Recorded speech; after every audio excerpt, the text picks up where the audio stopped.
ಇದು SS digital channel, Shri ಸುಮಂಗಲಿ digital channel. ನೀವು ನೋಡ್ತಾ ಇದ್ದೀರಿ ಸುದ್ದಿ ಸಮಯ, ಸ್ಥಳೀಯ ಸುದ್ದಿಗಳಿಗಾಗಿ. ಸುದ್ದಿ ಸಮಯದ ಪ್ರಾಯೋಜಕರು Mahalakshmi jewellers, gold hub, main road, Kalaburagi.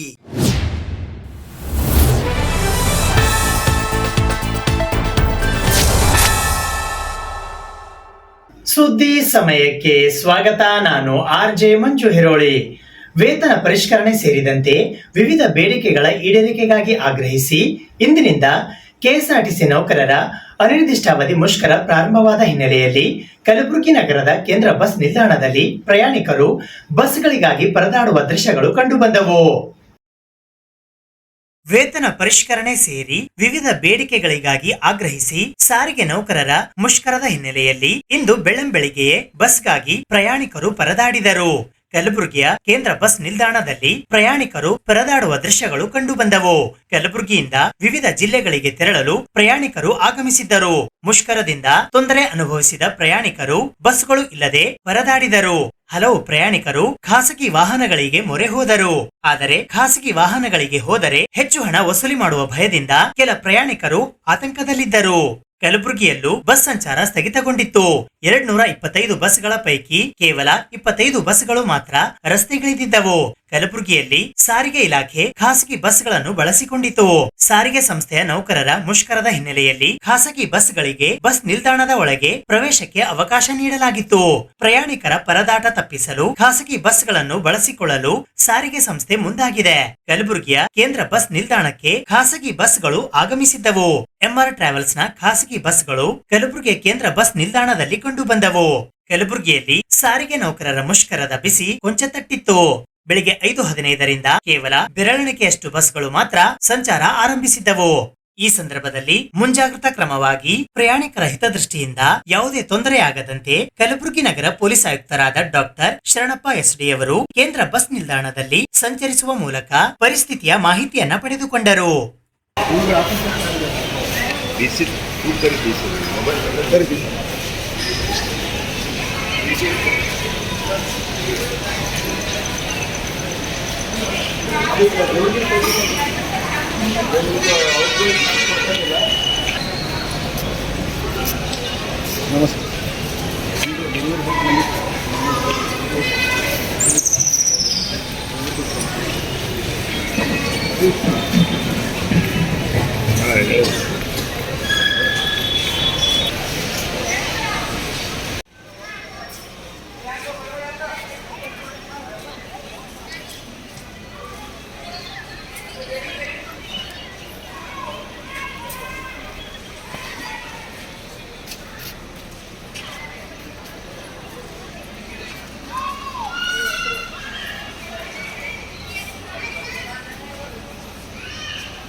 ನಾವು ಬಂದೋಬಸ್ತನ್ನು ಮಾಡ್ಕೊಂಡಿದ್ದೀವಿ. ಈಗಾಗಲೇ ಬಸ್ ಡಿಪೋ ಆಯಿತು, ಬಸ್ ಸ್ಟ್ಯಾಂಡ್ ಮತ್ತು ಎಂಟ್ರಿ ಎಕ್ಸಿಟ್ ಪಾಯಿಂಟ್ಗಳಲ್ಲಿ ಸಿಬ್ಬಂದಿ ವಿಕೆಟ್ಸ್ ಮತ್ತು ಪ್ಯಾಟ್ರೋಲಿಂಗ್ ಶಾಂತ ರೀತಿಯಿಂದ ವಾತಾವರಣ ಇದೆ. ಮತ್ತು ಕೆಲವು ವಾಹನಗಳಿಂದ ಯಾರು ಹೋಗ್ತಾ ಇದ್ದಾರೆ ನಾವು ಬಂದ ಸೆಕ್ಯೂರಿಟಿನ ಕೂಡ ಕೊಡ್ತಾ ಇದ್ದೀವಿ. ಮತ್ತು ಯಾರು ಕಾನೂನನ್ನು ಕೈ ಎತ್ಕೋಬಾರ್ದು ಅಂತ ನಿರ್ದಿಷ್ಟವಾದ ಸೂಚನೆಗಳನ್ನು ಆ ರೀತಿ ಏನೇ ಕಂಡು ಬಂದರೆ ನಮ್ಮ ಅಧಿಕಾರಿಗಳು ಕಟ್ಟುನಿಟ್ಟಿನ ಸೂಚನೆಗಳನ್ನು ಕೊಟ್ಟಿದ್ದೀವಿ. ಯಾರಾದರೂ ಕಾನೂನನ್ನು ಕೈ ಎತ್ಕೊಂಡು ಅದನ್ನು ನಿರ್ಧಾರ ಇಲ್ಲಿವರೆಗೆ ಯಾವ ರೀತಿ ಹತ್ಯಾಪೂರ್ವಕವಾಗಿ ದನ್ ಮಾಡುವಂಥದ್ದು ಅಥವಾ ಕಾನೂನು ಕೈ ಎತ್ಕೊಳ್ಳುವಂಥ ಘಟನೆ ಯಾವುದು ತಿಳಿದು ಬಸ್ ಮೂವ್ಮೆಂಟ್ ಆಗ್ತಾ ಇದೆ ಸರ್. ಸಾರಿಗೆ ಅಧಿಕಾರಿಗಳ ಜೊತೆ ಸಂಪರ್ಕ ಮಾಡಿದ್ವಿ. ಅಲ್ಲಿ ಮಾಡಿದ ಪ್ರಕಾರ ಕೆಲವು ವಾಹನಗಳು ಹೋಗಿದ್ದಾರೆ ಮತ್ತು 90% ವಾಹನಗಳು ಮೂವ್ ಆಗ್ತಾ ಇಲ್ಲ ಅಂತ ತಿಳಿಸಿದ್ದಾರೆ. ಮತ್ತು ಈಗ ಇತರೆ ಅಧಿಕಾರಿಗಳ ಜೊತೆ ಸಂಪರ್ಕದಲ್ಲಿದೆ. RTO ಮತ್ತು ಬೇರೆ ಬೇರೆ ಇಲಾಖೆಗಳ ಅಧಿಕಾರಿಗಳ ಜೊತೆ ಪರ್ಯಾಯ ವ್ಯವಸ್ಥೆಗಳ ಬಗ್ಗೆ ನಾವು ಕ್ರಮವನ್ನು ಈಗ ಹೊರಗಡೆ ಕೆಲವೊಂದಷ್ಟು ಆಟೋಗಳು ಇದನ್ನೇ ಅಂದರೆ ಈಗ ಮೂವ್ಮೆಂಟ್ ಆಗದೆ ಮತ್ತು ಈಗಾಗಲೇ ನಾವು RTO ಮತ್ತು ಇತರೆ ಅಧಿಕಾರಿಗಳ ಜೊತೆ ಸಭೆಯೂ ಕೂಡ ಮಾಡಿದ್ವಿ. ಪ್ರೈವೇಟ್ ಕ್ಯಾಬ್ಸ್ ಇರ್ಬೋದು, ಪ್ರೈವೇಟ್ ಬಸ್ಸಸ್ಸು, ಆಟೋಗಳು ಯಾರೂ ಕೂಡ ಏನು ನಿಗದಿತ ದರ ಇದೆ ಅದರ ಬಿಟ್ಟು ಹೆಚ್ಚಿನ ದರ ತೆಗೆದುಕೊಳ್ಳುವಂತಿಲ್ಲ. ಮತ್ತು ಅಂಥದ್ದೇನೋ ಕಂಡು ಬಂದರೆ ಅವ್ರ ಮೇಲೂ ಕೂಡ ನಾವು ಕ್ರಮ ಕೈಗೊಳ್ಳುತ್ತೇವೆ. ನಿವೃತ್ತ ಸರ್ಕಾರಿ ನೌಕರರಾಗಿರುವ ಚಂದ್ರಂ ಹುಬ್ಬಳ್ಳಿ ಅವರ 75ನೇ ವರ್ಷದ ಹುಟ್ಟುಹಬ್ಬ ಕಾರ್ಯಕ್ರಮವನ್ನ ಹಮ್ಮಿಕೊಳ್ಳಲಾಗಿತ್ತು. ಸರಕಾರಿ ಸೇವೆಯೊಂದಿಗೆ ಸಮಾಜದ ಸೇವೆ ಮಾಡುತ್ತಲೇ ಸರ್ವರಿಗೂ ಸಮಬಾಳು ಸಮಪಾಲು ಎನ್ನುವ ನಿಟ್ಟಿನಲ್ಲಿ ನ್ಯಾಯ ನೀತಿ ಧರ್ಮವನ್ನು ನಾಡಿಗೆ ತೋರಿಸುವ ಮೂಲಕ ಎಲ್ಲ ಯುವಕರಿಗೆ ಚಂದ್ರಂ ಹುಬ್ಬಳ್ಳಿಯವರು ಮಾದರಿಯಾಗಿದ್ದಾರೆ ಎಂದು ಕಾಂಗ್ರೆಸ್ನ ಹಿರಿಯ ನಾಯಕರಾದ ಮಹಂತಪ್ಪ ಸಂಗಾವಿ ಅವರು ಹೇಳಿದ್ದಾರೆ. ಅವರು ನಿವೃತ್ತ ಸರಕಾರಿ ನೌಕರರಾಗಿರುವ ಚಂದ್ರಂ ಹುಬ್ಬಳ್ಳಿ ಅವರ 75ನೆಯ ಹುಟ್ಟುಹಬ್ಬದ ಕಾರ್ಯಕ್ರಮದಲ್ಲಿ ಮುಖ್ಯ ಅತಿಥಿಗಳಾಗಿ ಭಾಗವಹಿಸಿ ಮಾತನಾಡಿದರು. ಈ ಕಾರ್ಯಕ್ರಮಕ್ಕೆ ಇನ್ನೋರ್ವ ಮುಖ್ಯ ಅತಿಥಿಗಳಾಗಿ ಆಗಮಿಸಿದ್ದ BS ದೇಸಾಯಿ ಅವರು ಮಾತನಾಡಿ, ನಿವೃತ್ತ ಸರಕಾರಿ ನೌಕರರಾಗಿರುವ ಚಂದ್ರಂ ಹುಬ್ಬಳ್ಳಿಯವರು ತಮ್ಮ ವೃತ್ತಿಯೊಂದಿಗೆ ಸಾಮಾಜಿಕ ಸೇವೆಯ ಪ್ರವೃತ್ತಿಯನ್ನು ಹೊಂದಿದ್ದರು. ಅವರ ಸುಪುತ್ರ ಮಹೇಶ್ ಹುಬ್ಬಳ್ಳಿ ಅವರು ಕೂಡ ಅದೇ ಕೆಲಸವನ್ನು ಮುಂದುವರಿಸಿಕೊಂಡು ಬರುತ್ತಿದ್ದಾರೆ ಎಂದು ಹೇಳಿದರು.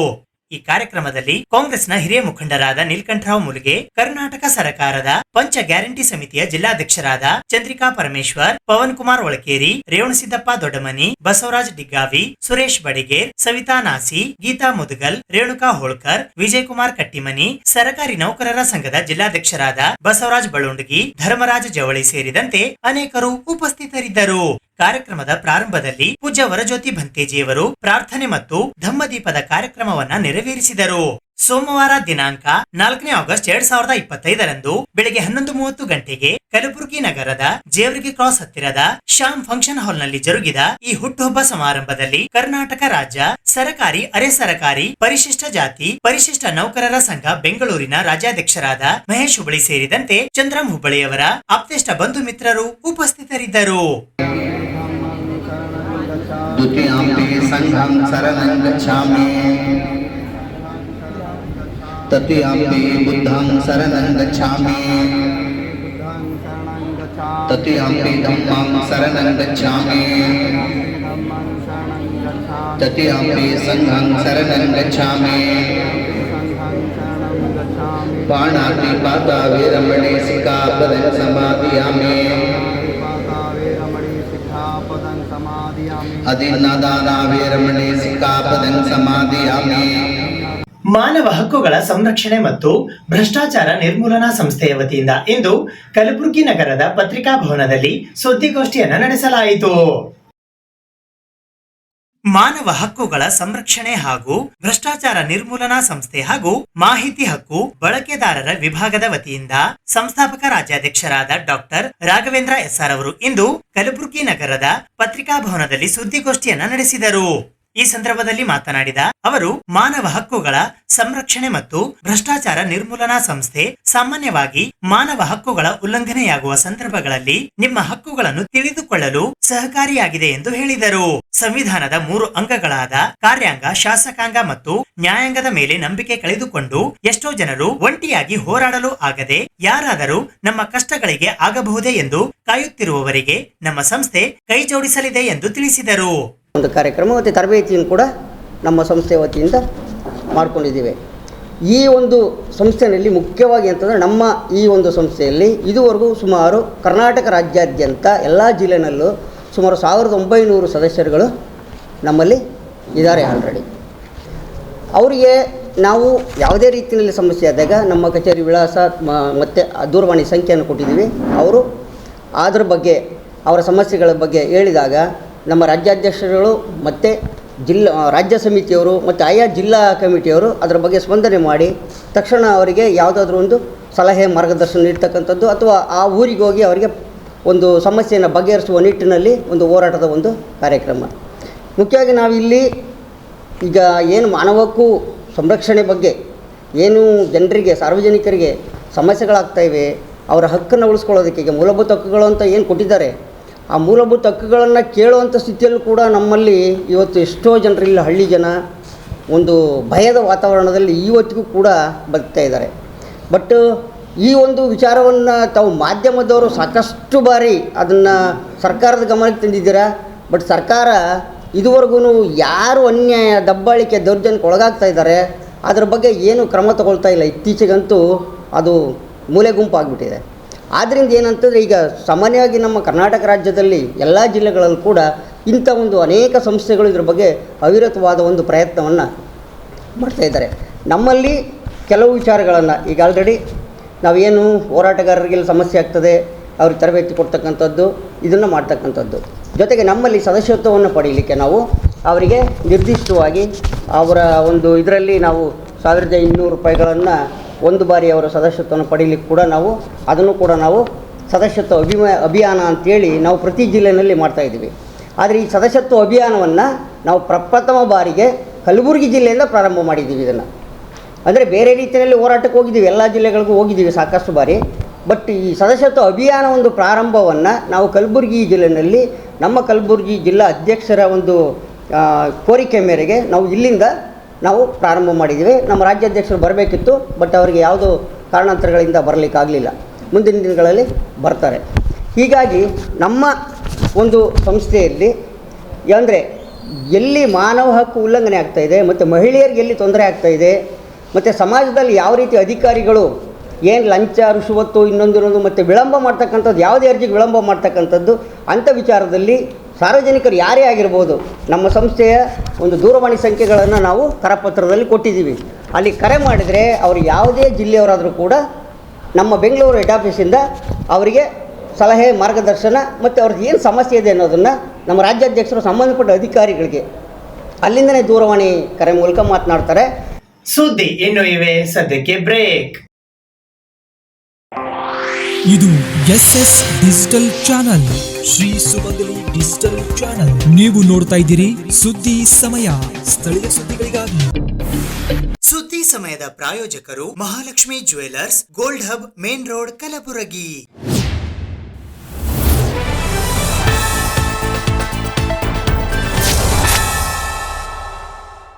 ಪರಿಶಿಷ್ಟ ಜಾತಿ ಒಳ ಮೀಸಲಾತಿ ವರ್ಗೀಕರಣ ಜಾರಿಗಾಗಿ ಒತ್ತಾಯಿಸಿ ಆಗಸ್ಟ್ 18ರಂದು ಮಾದಿಗ ದಂಡೋರ ವತಿಯಿಂದ ಮಾದಿಗರ ಬೃಹತ್ ಸಮಾವೇಶ ಹಮ್ಮಿಕೊಳ್ಳಲಾಗಿದೆ. ಪರಿಶಿಷ್ಟ ಜಾತಿಗಳ ಒಳ ಮೀಸಲಾತಿ ವರ್ಗೀಕರಣ ಜಾರಿಗಾಗಿ ಒತ್ತಾಯಿಸಿ ಆಗಸ್ಟ್ 18ರಂದು ಮಾದಿಗರ ಮಹಾಯುದ್ಧ ಬೃಹತ್ ಸಮಾವೇಶವನ್ನು ಬೆಂಗಳೂರು ನಗರದ ಫ್ರೀಡಂ ಪಾರ್ಕಿನಲ್ಲಿ ಹಮ್ಮಿಕೊಳ್ಳಲಾಗಿದೆ. ಈ ಬೃಹತ್ ಸಮಾವೇಶದಲ್ಲಿ ಪದ್ಮಶ್ರೀ ಮಂದಕೃಷ್ಣ ಮಾದಿಗ ಅವರು ಭಾಗವಹಿಸಲಿದ್ದಾರೆ ಎಂದು ಮಾದಿಗ ದಂಡೋರ ಮಾದಿಗ ಮೀಸಲಾತಿ ಹೋರಾಟ ಸಮಿತಿ ಕಲಬುರಗಿ ಜಿಲ್ಲೆಯ ಅಧ್ಯಕ್ಷರಾದ ಸುಂದರ ಡಿ ಸಾಗರ್ ಅವರು ಇಂದು ಕಲಬುರಗಿ ನಗರದ ಪತ್ರಿಕಾ ಭವನದಲ್ಲಿ ಜರುಗಿದ ಸುದ್ದಿಗೋಷ್ಠಿಯ ಮೂಲಕ ತಿಳಿಸಿದ್ದಾರೆ. ಹೋರಾಟ ಸಮಿತಿಯ ರಾಜ್ಯ ಕಾರ್ಯಾಧ್ಯಕ್ಷನಾಗಿ ಮಾತಾಡ್ತಿದ್ದೇನೆ.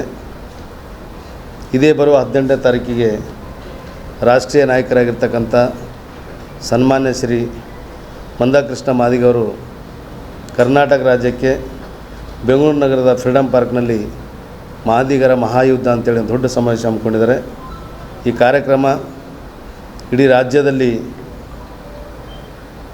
ಒಂದು ಮಾದಿಗರ ಮಹಾಯುದ್ಧ ಕಾರ್ಯಕ್ರಮ ಹಮ್ಮಿಕೊಂಡಿದ್ದಾರೆ. ಕರ್ನಾಟಕ ರಾಜ್ಯದಲ್ಲಿ ಸುದೀರ್ಘವಾಗಿ ಮಂದಕೃಷ್ಣ ಮಾದಿಗರ ನೇತೃತ್ವದಲ್ಲಿ 35 ವರ್ಷಗಳಿಂದ ಹೋರಾಟ ಮಾಡ್ಕೊತ ಬಂದೀವಿ. ಒಳ ಮೀಸಲಾತಿಗೋಸ್ಕರ ಇಲ್ಲಿರ್ತಕ್ಕಂಥ ಸರ್ಕಾರಗಳು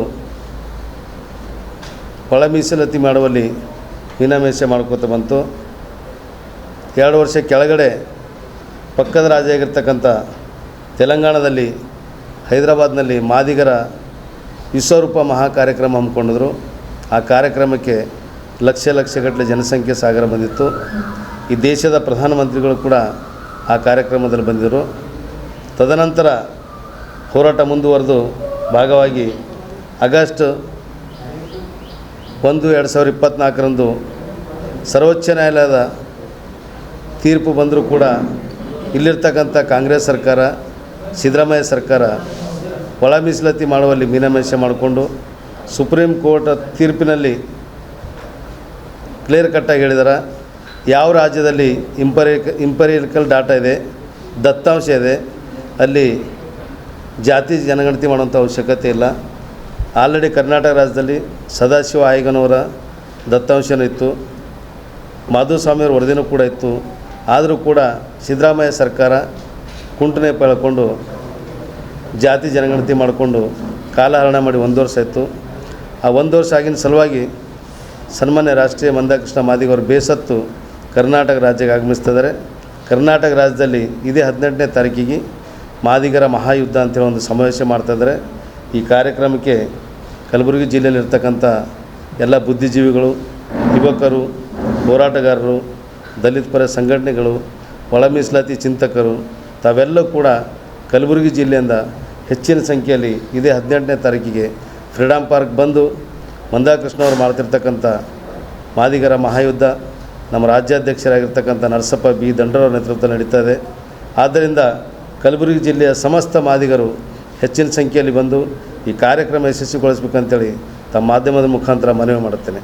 ಈ ಸುದ್ದಿಗೋಷ್ಠಿಯಲ್ಲಿ ರಾಜ್ಯ ಉಪಾಧ್ಯಕ್ಷರಾದ ರಾಜು ಹದನೂರ್, ಕಲಬುರಗಿ ಜಿಲ್ಲೆಯ ಉಸ್ತುವಾರಿ ಹಾಗೂ ರಾಜ್ಯ ಕಾರ್ಯಾಧ್ಯಕ್ಷರಾದ ಫೆರ್ನಾಂಡಿಸ್ ಹಿಪ್ಪರಗಾಂವ್, ಗೌರವ ಅಧ್ಯಕ್ಷರಾದ ಬಸವರಾಜ್ ಉಲ್ಕೆ, ಜಿಲ್ಲಾ ಪ್ರಧಾನ ಕಾರ್ಯದರ್ಶಿಗಳಾದ ನಾಗೇಂದ್ರಪ್ಪ ಆರ್ ದಂಡೋತಿಕರ್, ಜಿಲ್ಲಾ ಉಪಾಧ್ಯಕ್ಷರಾದ ಹನುಮಂತ್ ಮೇಲಿನಕೇರಿ, ಕಾರ್ಯದರ್ಶಿಗಳಾದ ದಶರಥ್ ದಂಡೋತಿಕರ್, ನಗರ ಘಟಕದ ಅಧ್ಯಕ್ಷರಾದ ಭೀಮ್ಶಾ ಧರಣಿ, ಸಂಘಟನಾ ಕಾರ್ಯದರ್ಶಿಗಳಾದ ಮನೋಜ್ ಕುಮಾರ್ ಹೆಚ್ ಕಟ್ಟಿಮನಿ, ಖಜಾಂಚಿಗಳಾದ ಶಿವಶರಣ ಆಲ್ಗೂಡ್, ಚಿಂಚೋಳಿ ಅಧ್ಯಕ್ಷರಾದ ಮಲ್ಲು, ಕಾಳಗಿ ಅಧ್ಯಕ್ಷರಾದ ಕರಣ್ ರಾಜಾಪುರ್, ಕಮಲಾಪುರ ನಗರ ಘಟಕದ ಅಧ್ಯಕ್ಷರಾದ ಗುಂಡು ಕಿಣ್ಣಿ ಸೇರಿದಂತೆ ಇತರೆ ಅನೇಕರು ಉಪಸ್ಥಿತರಿದ್ದರು. 101 ಪರಿಶಿಷ್ಟ ಜಾತಿಗಳ ಆಯಾ ಜಾತಿಗಳ ಜನಸಂಖ್ಯೆಗೆ ಅನುಗುಣವಾಗಿ ಬ್ಯಾಕ್ಲಾಗ್ ಹುದ್ದೆಗಳನ್ನು ತುಂಬುವಂತೆ ಕರ್ನಾಟಕ ದಲಿತ ಸಂಘರ್ಷ ಸಮಿತಿಯ ವತಿಯಿಂದ ಇಂದು ಪತ್ರಿಕಾಗೋಷ್ಠಿಯ ಮೂಲಕ ಮನವಿ ಮಾಡಲಾಯಿತು. ಸುಪ್ರೀಂ ಕೋರ್ಟ್ ನಿರ್ದೇಶನದಂತೆ ಎಂಪಿರಿಕಲ್ ಡಾಟಾ ದತ್ತಾಂಶ ಪಡೆದ ತಕ್ಷಣವೇ 101 ಪರಿಶಿಷ್ಟ ಜಾತಿಗಳ ಆಯಾ ಜಾತಿಯ ಜನಸಂಖ್ಯೆಗೆ ಅನುಗುಣವಾಗಿ ಬ್ಯಾಕ್ಲಾಗ್ ಹುದ್ದೆಗಳನ್ನು ತುಂಬಬೇಕು ಎಂದು ಕರ್ನಾಟಕ ದಲಿತ ಸಂಘರ್ಷ ಸಮಿತಿ ಜಿಲ್ಲಾ ಸಮಿತಿ ಕಲಬುರಗಿಯ ವತಿಯಿಂದ ಇಂದು ಕಲಬುರಗಿ ನಗರದ ಪತ್ರಿಕಾ ಭವನದಲ್ಲಿ ಜರುಗಿದ ಸುದ್ದಿಗೋಷ್ಠಿಯ ಮೂಲಕ ಮನವಿ ಮಾಡಲಾಯಿತು. ಏನು SCP ಮತ್ತು TSP ಕಾಯ್ದೆ 2013ರ ಅಡಿಯಲ್ಲಿ ವಿಶೇಷವಾದಂಥ ಸವಲತ್ತುಗಳನ್ನು ಅನುದಾನವನ್ನು ನೀಡುವುದರ ಮೂಲಕ ಪರಿಶಿಷ್ಟ ಮತ್ತು ಪರಿಶಿಷ್ಟ ಪಂಗಡಗಳ ಜನರ ಒಂದು ಶ್ರೇಯೋಭಿವೃದ್ಧಿಗಾಗಿ ಮೀಸಲಿಟ್ಟಿರ್ತಕ್ಕಂಥ ಹಣವನ್ನು ಇವತ್ತು ಅನ್ಯ ಯೋಜನೆಗಳಿಗೆ ಬಳಸ್ತಿರ್ತಕ್ಕಂಥದ್ದನ್ನು ನಮ್ಮ ಕರ್ನಾಟಕ ದಲಿತ ಸಂಘರ್ಷ ಸಮಿತಿ ಉಗ್ರವಾಗಿ ಖಂಡಿಸುತ್ತದೆ ಮತ್ತು ಸರ್ಕಾರಕ್ಕೆ ನಾವು ಇವತ್ತು ಮನವಿಯನ್ನು ಮಾಡ್ತಾಯಿದ್ದೇವೆ. ಏನು ಪರಿಶಿಷ್ಟರ ಅಭಿವೃದ್ಧಿಗಾಗಿ ಮೀಸಲಿಟ್ಟಿರ್ತಕ್ಕಂಥ SCP TSP ಹಣವನ್ನು ಅನ್ಯ ಯೋಜನೆಗಳಿಗೆ ಬಳಸದೆ ಅದನ್ನು ಸಂಪೂರ್ಣವಾಗಿ ಪರಿಶಿಷ್ಟರ ಅಭಿವೃದ್ಧಿಗಳಿಗೆ ಮಾತ್ರ ಬಳಸಬೇಕಂತ ಹೇಳಿ ಸರ್ಕಾರಕ್ಕೆ ಒತ್ತಾಯಿಸ್ತಾ ಈ ಒಂದು ಬೇಡಿಕೆಗಾಗಿ ಬರುವ ದಿನಾಂಕ 7ರಂದು ಕಲಬುರಗಿ ಜಿಲ್ಲಾಧಿಕಾರಿಗಳ ಕಚೇರಿಯ ಮುಂದೆ ಸಾಂಕೇತಿಕವಾಗಿ ಧರಣಿಯನ್ನು ಮಾಡೋದರ ಮೂಲಕ ಜಿಲ್ಲಾಧಿಕಾರಿಗಳ ಮುಖಾಂತರ ಮಾನ್ಯ ಮುಖ್ಯಮಂತ್ರಿಗಳಿಗೆ ಮನವಿಯನ್ನು ಸಲ್ಲಿಸ್ತಾ ಇದ್ದೀವಿ. ಇದು ರಾಜ್ಯ ತುಂಬ ಒಂದೇ ಅಂದರೆ ಏಕಕಾಲಕ್ಕೆ ಎಲ್ಲ ಜಿಲ್ಲಾ ಕೇಂದ್ರಗಳಲ್ಲಿ ನಡೆಯುವಂಥ ಧರಣಿ. ಮತ್ತು 2ನೇ ಹಂತದ ಚಳವಳಿಯನ್ನು ಬರುವ 21 ಆಗಸ್ಟ್ರಂದು ಬೆಂಗಳೂರಿನಲ್ಲಿ ಎಲ್ಲ ಜಿಲ್ಲಾ ಕೇಂದ್ರಗಳಿಂದ ದಸಂಸ ಕಾರ್ಯಕರ್ತರು, ಹಿತೈಷಿಗಳು ಎಲ್ಲರೂ ಕೂಡ ಬೆಂಗಳೂರಿನ ಫ್ರೀಡಮ್ ಪಾರ್ಕ್ನಲ್ಲಿ ಧರಣಿಯನ್ನು ಮಾಡೋದ್ರ ಮೂಲಕ ಮತ್ತೆ ಮುಖ್ಯಮಂತ್ರಿಗಳಿಗೆ ಮನವಿಯನ್ನು ಸಲ್ಲಿಸ್ತಾ ಇದ್ದೀವಿ. ಯಾಕಂತ ಹೇಳಿದ್ರೆ ಪರಿಶಿಷ್ಟ ಜಾತಿ ಮತ್ತು ಪಂಗಡಗಳಿಗೆ ಮೀಸಲಿಟ್ಟಿರ್ತಕ್ಕಂಥ ಹಣವನ್ನು ಎಲ್ಲೂ ಬಳಸಬಾರ್ದು. ಅದಕ್ಕಾಗಿ ಅನೇಕ ಹೋರಾಟಗಳನ್ನು ಮಾಡಿ 7D ಮತ್ತು 7C ಕಲಮನ್ನು ರದ್ದುಗೊಳಿಸ್ಬೇಕಂತೇಳಿ ಅನೇಕ ಬಾರಿ ಹೋರಾಟವನ್ನು ಮಾಡಿದ್ರು ಕೂಡ ಸರ್ಕಾರ 7Dಯನ್ನು ರದ್ದುಪಡಿಸಿ 7Cಯನ್ನು ಹಾಗೆ ಉಳಿಸೋದ್ರ ಮೂಲಕ ಮತ್ತೆ ಆ ಬಜೆಟನ್ನು ಬೇರೆ ಯೋಜನೆಗಳಿಗೆ ಬಳಸ್ತಕ್ಕಂಥದ್ದನ್ನು ನಾವು ಕಾಣ್ತಾ ಇದ್ದೀವಿ. ಹಾಗಾಗಿ ಇಲ್ಲಿವರೆಗೂ ಸುಮಾರು 11 ವರ್ಷಗಳಲ್ಲಿ ಸುಮಾರು 4 ಲಕ್ಷ ಕೋಟಿಗೂ ಹೆಚ್ಚು ಅನುದಾನವನ್ನು ನೀಡಿದ್ದು, ಈ ಅನುದಾನವನ್ನು ಅನ್ಯ ಉದ್ದೇಶಗಳಿಗೆ ಬಳಸದೆ ನೇರವಾಗಿ ಪರಿಶಿಷ್ಟ ಮತ್ತು ಪರಿಶಿಷ್ಟ ಪಂಗಡದವರಿಗೆ ಕೊಟ್ಟಿದ್ದೇ ಆದರೆ ಸುಮಾರು ಎಲ್ಲ ಕುಟುಂಬಗಳಿಗೆ ಪ್ರತಿ ಕುಟುಂಬಕ್ಕೆ ಸುಮಾರು 20 ಲಕ್ಷ ಹಣ ಒದಗಿಸ್ಬೋದಾಗಿತ್ತು. ಆದರೆ ಅದನ್ನು ಮಾಡದೇ ಪರಿಶಿಷ್ಟ ಜಾತಿ ಮತ್ತು ಪರಿಶಿಷ್ಟ ಪಂಗಡದವರ ಹಣವನ್ನು ಅನ್ಯ ಯೋಜನೆಗಳನ್ನು ಬಳಸುವುದರ ಮೂಲಕ ಈ ಪರಿಶಿಷ್ಟ ಜಾತಿ ಮತ್ತು ಪಂಗಡದ ಜನರಿಗೆ ಸರ್ಕಾರ ಅನ್ಯಾಯ ಮಾಡ್ತಾ ಇದೆ ಅಂತಕ್ಕಂಥದ್ದನ್ನು ನಾವು ಇಲ್ಲಿ ಹೇಳಕ್ಕೆ ಬಯಸ್ತೀವಿ. ಈ ಸುದ್ದಿಗೋಷ್ಠಿಯಲ್ಲಿ DSS ಅಂಬೇಡ್ಕರ್ ವಾದದ ಸ್ಟೇಟ್ ಕನ್ವೀನರ್ SR ಕೊಟ್ಟೂರ್, ರಾಜ್ಯ ಸಂಘಟನಾ ಸಂಚಾಲಕರಾದ ಸುರೇಶ್ ಮೆಂಗನ್, ಜಿಲ್ಲಾ ಸಂಚಾಲಕರಾದ ಭೀಮ್ಶಾ ಖನ್ನಾ, ಜಿಲ್ಲಾ ಸಂಘಟನಾ ಸಂಚಾಲಕರಾದ ವಿಜಯ್ ಕುಮಾರ್ ಟೈಗರ್, ಶಿವಪುತ್ರ ಹಾಗರ್ಗಿ, ಶಿವಕುಮಾರ್ ಆಜಾದ್ಪುರ್, ಮಡಿವಾಳಪ್ಪ ಕಟ್ಟಿಮನಿ, ಕಲಬುರಗಿ ತಾಲೂಕಾ ಸಂಚಾಲಕರಾದ ವಿನೋದ್ ಕುಮಾರ್ ತೆಗನೂರ್, ನಗರ ಸಂಘಟನಾ ಸಂಚಾಲಕರಾದ ಅರುಣಕುಮಾರ್ ಇನಾಮದಾರ್ ಸೇರಿದಂತೆ ಇತರೆ ಅನೇಕರು ಉಪಸ್ಥಿತರಿದ್ದರು. ಕಲ್ಯಾಣ ಕರ್ನಾಟಕ 371J ಕಲಂ ಕಾನೂನು ತಿದ್ದುಪಡಿ ಹೋರಾಟ ಸಮಿತಿ ಕರ್ನಾಟಕದ ವತಿಯಿಂದ ಅಹಿಂದ ಚಿಂತಕರ ವೇದಿಕೆಯ ಸಂಸ್ಥಾಪಕ ಅಧ್ಯಕ್ಷರಾದ ಸೈಬಣ್ಣ ಜಮಾದಾರ್ ಅವರು ಇಂದು ಕಲಬುರಗಿ ನಗರದ ಪತ್ರಿಕಾ ಭವನದಲ್ಲಿ ಸುದ್ದಿಗೋಷ್ಠಿಯನ್ನ ನಡೆಸಿದರು.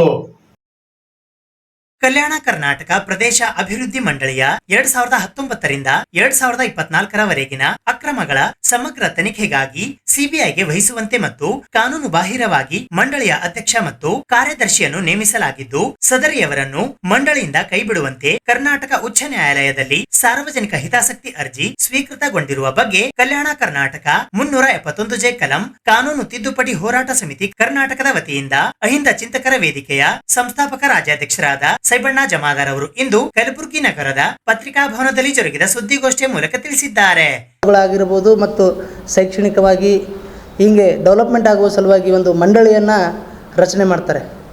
ಆದರೆ ಇಲ್ಲಿ ಮಂಡಳಿಯಲ್ಲಿ ಬರುವಂಥ ಅಧಿಕಾರಿಗಳು ಮತ್ತು ಏನು ಅಧ್ಯಕ್ಷರಿದ್ದಾರೆ ಇವರು ಸತತವಾಗಿ ನಾವು ಸುಮಾರು ವರ್ಷಗಳಿಂದ ನೋಡ್ತಾ ಬಂದಿದ್ದೀವಿ. ಆ ಮಂಡಳಿಯ ದುಡ್ಡು ಅಂದರೆ ಇವತ್ತು ಅವ್ರ ಅಪ್ಪನ ಮನೆ ದುಡ್ಡು ತಗೊಂಡಿದ್ದಾರೆ. ಯಾವ ರೀತಿಯಾಗಿ ಅಂದರೆ ಇವತ್ತು ಅಕ್ರಮ ಭ್ರಷ್ಟಾಚಾರಗಳು ಮಾಡುತ್ತಾ ಮಂಡಳಿಯ ದುಡ್ಡನ್ನು ಸಾವಿರಾರು ಕೋಟಿ ರೂಪಾಯಿಗಳನ್ನು ಇವತ್ತು ಕೊಳ್ಳೆ ಹೊಡೆಯುವ ನಿಟ್ಟಿನಲ್ಲಿ ಇವರು ಕೆಲಸ ಮಾಡ್ತಾಯಿದ್ದಾರೆ.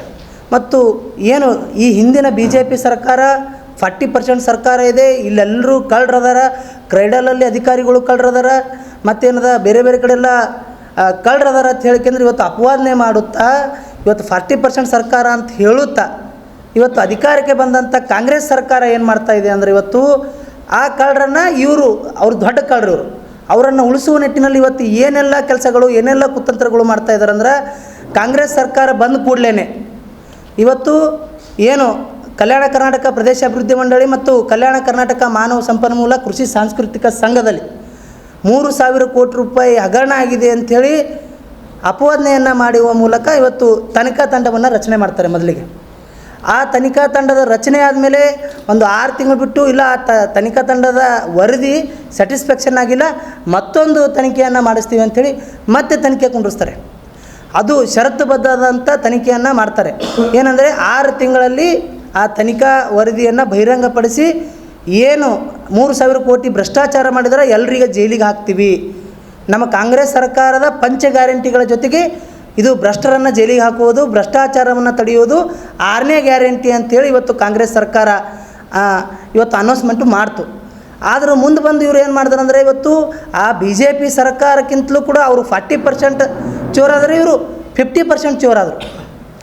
ಇವತ್ತು ಆ ಕಾರಣಕ್ಕಾಗಿ ಏನು ಮಂಡಳಿಯಲ್ಲಿ ಸುದೀರ್ಘವಾಗಿ 2019ರಿಂದ 2024ರವರೆಗೂ ಬಹುತೇಕ ಹೋರಾಟಗಳನ್ನು ಮಾಡುತ್ತಾ ಮತ್ತು ಮಾಧ್ಯಮಗಳಲ್ಲೂ ಕೂಡ ಎಷ್ಟೋ ಮಾಧ್ಯಮಗಳಲ್ಲಿ ಇವತ್ತು ವರದಿಗಳಾಗಿದ್ದಾವೆ. ಮೊನ್ನೆನೇ ಕೊಪ್ಪಳದಲ್ಲಿ 72 ಕೋಟಿ ರೂಪಾಯಿ ಹಗರಣ ಬಂತು. ಇಲ್ಲಿ ಜೇವರ್ಗಿ ತಾಲೂಕಿನಲ್ಲಿ 75 ಲಕ್ಷ ರೂಪಾಯಿದೇನು ರೋಡ್ ಮಾಡಿದ್ರು, ರೋಡ್ ಮಾಡ್ದೇ 75 ಲಕ್ಷ ಎತ್ತಿರೋದು. ಹೀಗೆ ಹಲವಾರು ನಿದರ್ಶನಗಳು ಇವತ್ತು ಮಾಧ್ಯಮಗಳಲ್ಲಿ ಮತ್ತು ಪತ್ರಿಕೆಗಳಲ್ಲಿ ಬಂದಿರುವಂಥ ಉದಾಹರಣೆಗಳಿದ್ದಾವೆ. ಅವನ್ನೆಲ್ಲ ಇಟ್ಕೊಂಡು ನಾವು ಸತತವಾಗಿ ಏನು 5 ವರ್ಷದಿಂದ ಹೋರಾಟ ಮಾಡ್ತಾಯಿದ್ದೀವಿ. ಎಲ್ಲ ಡೇಟಾಗಳನ್ನು ಕಲೆಕ್ಷನ್ ಮಾಡಿ ಅವರ ಅಕ್ರಮಗಳನ್ನು ಎಲ್ಲ ಪಟ್ಟಿಗಳನ್ನು ಮಾಡಿ ನಾವು ಏನಂದರೆ ಮಾನ್ಯ ಉಚ್ಚ ನ್ಯಾಯಾಲಯ ಬೆಂಗಳೂರು ಅಲ್ಲಿಗೆ ನಾವು ಇವತ್ತು ಸಾರ್ವಜನಿಕ ಹಿತಾಸಕ್ತಿ ಅರ್ಜಿಯನ್ನು ಹಾಕಿದ್ವಿ. ಅದನ್ನು ಸ್ಕೂಟ್ನಿ ಮಾಡುವ ಮೂಲಕ ನಮ್ಮ ಅಪೀಲನ್ನು ಇವತ್ತು ಮಾನ್ಯ ಘನ ನ್ಯಾಯಾಲಯ ಅದಕ್ಕೆ ಎಕ್ಸೆಪ್ಟ್ ಮಾಡ್ಕೊಂಡಿದೆ. ನಾವು ಅಲ್ಲಿ ಪ್ರಮುಖವಾದಂಥ ಬೇಡಿಕೆಗಳನ್ನು ಇಟ್ಟಿದ್ದೇವೆ ಅಂದರೆ 2019ರಿಂದ 2024 ತನಕ ಯಾವೆಲ್ಲ ಕಾಮಗಾರಿಗಳು KKRDBಯಿಂದ ಆಗಿದ್ದಾವೆ ಅದರ ಮೇಲೆ CBIನಿಂದ ತನಿಖೆ ಆಗಬೇಕು ಒಂದು. ಅದಾದಮೇಲೆ ಇವತ್ತು ಕಾನೂನು ಸಂವಿಧಾನ ಬಗ್ಗೆ ಮಾತಾಡುವಂಥ ಕಾಂಗ್ರೆಸ್ ಸರ್ಕಾರ ಇವತ್ತು ಏನು ಮಾಡ್ತಾ ಇದೆ ಅಂದರೆ ಇವತ್ತು ಅವೈಜ್ಞಾನಿಕವಾಗಿ ಕಾನೂನು ಬಾಹಿರವಾಗಿ ಅಧ್ಯಕ್ಷರನ್ನು ಇವತ್ತು ನೇಮಕಾತಿ ಮಾಡಿದೆ. ಮೊದಲನೇದಾಗಿ ಏನು ಇವತ್ತು ಡಾಕ್ಟರ್ ಅಜಯ್ ಸಿಂಗ್ ಅವರದಾರ, ಅವರು ಒಬ್ಬರು ಶಾಸಕರದಾರ. ಆ ಶಾಸಕರು ಇಲ್ಲಿ ನಮ್ಮ 371J ಕಲಂ ಬೈಲಾದಲ್ಲಿ ಏನು ಹೇಳುತ್ತಂದರೆ 7 ಜಿಲ್ಲೆಗಳಲ್ಲಿರುವಂಥ 7 ಜಿಲ್ಲೆಯ ಜಿಲ್ಲಾ ಉಸ್ತುವಾರಿಗಳಲ್ಲಿ ಒಬ್ಬರನ್ನು ಈ ಮಂಡಳಿಯ ಅಧ್ಯಕ್ಷರನ್ನಾಗಿ ಮಾಡಬೇಕು ಅಂಥೇಳಿ ಒಂದನೇದಾಗಿ. ಎರಡನೇದಾಗಿ ಏನದ ಕಾರ್ಯದರ್ಶಿ ಹುದ್ದೆ. ಆ ಕಾರ್ಯದರ್ಶಿ ಹುದ್ದೆ ಅಂದರೆ ಸರ್ಕಾರದ ಕಾರ್ಯದರ್ಶಿಗಳಿಗೆ ಸಮನಾಗಿರುವಂಥ ಕಡಿಮೆ ಅಲ್ಲದ ಹುದ್ದೆಯ ಒಬ್ಬ ಅಧಿಕಾರಿಯನ್ನು ಅಂದರೆ RC ಕೇಡರ್ಗಿಂತ ಮೇಲಿರುವಂಥ ಒಬ್ಬ ಅಧಿಕಾರಿಯನ್ನು ಇವತ್ತು ಮಂಡಳಿಗೆ ಕಾರ್ಯದರ್ಶಿಯನ್ನಾಗಿ ನೇಮಕ ಮಾಡಬೇಕಂಥೇಳಿ ಅಧಿಸೂಚನೆ ಇದೆ. ಇವತ್ತು ಇವರು ಕಾನೂನು ಉಲ್ಲಂಘನೆ ಮಾಡಿ ಇವತ್ತು DC ಕೇಡರ್ ಇರುವಂಥ ಒಬ್ಬ ಜೂನಿಯರ್ ಅಧಿಕಾರಿಯನ್ನು ಇಲ್ಲಿ ತಂದು ಕುಣಿಸುವ ಮೂಲಕ ಇವತ್ತು ಅಕ್ರಮಗಳು, ಭ್ರಷ್ಟಾಚಾರಗಳು, ಇವತ್ತು ನಾವು ಲಾಸ್ಟ್ ಟೈಮ್ ಪ್ರೆಸ್ ಮೀಟ್ ಮಾಡಿದಾಗ 5,300 ಕೋಟಿ ರೂಪಾಯಿ ವಿತೌಟ್ ಥರ್ಡ್ ಪಾರ್ಟಿ ಮಾಡಿರುವಂಥ ದಾಖಲಾತಿಗಳು ಕೂಡ ತಮಗೆಲ್ಲರಿಗೂ ಕೂಡ ನಾವು ಪ್ರೊವೈಡ್ ಮಾಡಿದ್ದೀವಿ. ಇವು ಎಲ್ಲವನ್ನು ಇಟ್ಕೊಂಡು ಏನು ಇವತ್ತು ಸರ್ಕಾರ ನಾವು ಪ್ರಾಮಾಣಿಕವಾಗಿ ಕೆಲಸ ಮಾಡ್ತೀವಿ, ಪಾರದರ್ಶಕತೆಯಿಂದ ಕೆಲಸ ಮಾಡ್ತೀವಿ ಅಂಥೇಳಿ ಇವತ್ತು ಜಂಬ ಕೊಚ್ಕೊಳ್ಳುತ್ತಾ ಇವತ್ತು ಇವರೇ ಇವತ್ತು ಈ ಏನು ಮಂಡಳಿಯಲ್ಲಿ ಅಕ್ರಮಗಳು, ಭ್ರಷ್ಟಾಚಾರಗಳು ಇವತ್ತು ಬಹಳಷ್ಟು ಅಕ್ರಮಗಳು ಮಾಡ್ತಾ ಇದ್ದಾರೆ. ಈ ಸುದ್ದಿಗೋಷ್ಠಿಯಲ್ಲಿ ಯಶವಂತರಾವ್ ಸೂರ್ಯವಂಶಿ, ವಿಜಯ್ ಕುಮಾರ್ ಮಠಪತಿ, ವಿಜಯ್ ಜಾಧವ್, ಎಂಡಿ ಅಮನ್, ಬಕ್ಕಪ್ಪ ಬೇಮಳಖೇಡ್ ಸೇರಿದಂತೆ ಇತರೆ ಅನೇಕರು ಉಪಸ್ಥಿತರಿದ್ದರು. ಇದು ಇವತ್ತಿನ ಸುದ್ದಿ ಸಮಯ. ಸ್ಥಳೀಯ ಸುದ್ದಿಗಳಿಗಾಗಿ ನೋಡ್ತಾ ಇರಿ ಸುದ್ದಿ ಸಮಯ. ನಿಮ್ಮ ನೆಚ್ಚಿನ ಸುದ್ದಿ ಸಮಯವನ್ನು ಡೆನ್ ಸೆಟ್ ಆಫ್ ಬಾಕ್ಸ್ ನ ಚಾನೆಲ್ ಸಂಖ್ಯೆ 746ರಲ್ಲಿ ಪ್ರತಿದಿನ ರಾತ್ರಿ 9 ಗಂಟೆಗೆ, ಮರುಪ್ರಸಾರ ರಾತ್ರಿ 10 ಗಂಟೆಗೆ ಮತ್ತು ಮರುದಿನ ಬೆಳಿಗ್ಗೆ 8 ಗಂಟೆ ಮತ್ತು 9 ಗಂಟೆಗೆ ವೀಕ್ಷಿಸಬಹುದು. ಇದು SS ಡಿಜಿಟಲ್ ಚಾನಲ್, ಶ್ರೀ ಸುಮಂಗಲಿ ಡಿಜಿಟಲ್ ಚಾನಲ್. ನೀವು ನೋಡ್ತಾ ಇದ್ದೀರಿ ಸುದ್ದಿ ಸಮಯ, ಸ್ಥಳೀಯ ಸುದ್ದಿಗಳಿಗಾಗಿ. ಸುದ್ದಿ ಸಮಯದ ಪ್ರಾಯೋಜಕರು Mahalakshmi jewellers, gold hub, main road, Kalaburagi.